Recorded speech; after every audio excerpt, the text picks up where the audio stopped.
Welcome into First Alert Weather Plus. It is a beautiful day out there, clear blue skies. It's been absolutely gorgeous this weekend. If you were able to make it out and about, it was just, again, fantastic out there. And the case today, pretty much the same. Lots of sunshine. We are looking at temperatures on the warm side into the 70s and eventually low 80s in some spots. First Alert meteorologist Darius Mack here. Thanks for joining in on today's First Alert Weather Plus. I am here talking to you guys. I think the topic of discussion today is going to be mainly about how changing weather can actually affect how you feel. So there's been research done, and what they have found out is that any changing weather conditions, whether you're going from drastic temperature swing from hot to cold, or whether or not you got lower humidity or higher humidity levels moving in, a change in the weather can actually affect the way you feel. So that's what we're going to be talking about in today's First Alert Weather Plus. And let me just switch this over here and punch that up. There we go. So now that we're going to be talking about kind of how there is a peak in cold and flu season, that'll typically be right around, say, fall, winter time window. But also, if you remember earlier, I did talk about how there's also a lingering season with allergies as well. You got the delay of the first fall frost, so that can also really add to that as well. So not only are we talking about cold and flu, but also allergies that could be pretty lengthy from time to time with, of course, the extension of that growing season. So again, a change in weather conditions, they can affect the way you feel.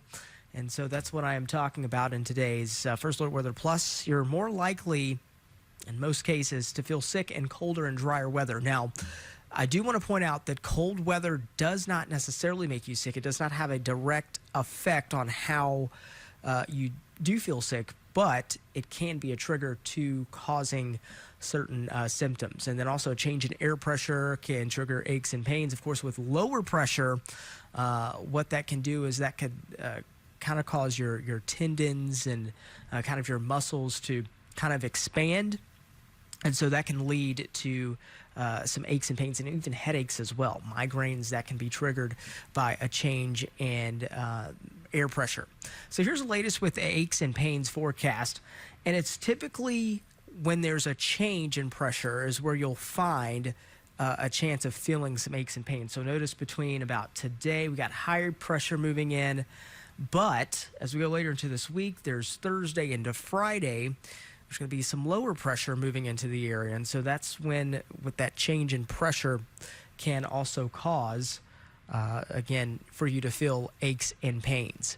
So if you are feeling under the weather, here are just some of the things that could be linked to that, at least some of the weather changes, is, of course, lowering temperatures. The cooler the temperatures, and then also the drier it is as well, can really allow for viruses or any bacteria to really kind of thrive in those conditions. Of course, common cold and flu, they can thrive in cold temperatures. And so with that, that means that flu season, you'll typically see a surge in that between fall and winter. That's going to be during the cooler months of the year. Of course, the coolest seasons of the year, and especially in the wintertime during the coldest time of the year there. So that's when you start to see the peak in that.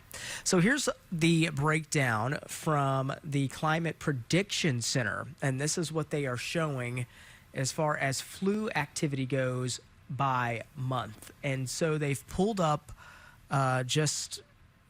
if as you go into, say, fall and into winter, again, that's when you start to see that activity begin to pick up. But notice October, November, this is a number of flu seasons. It's very low in October, November, but it starts to really ramp up in December. And that is, of course, the start of meteorological winter there.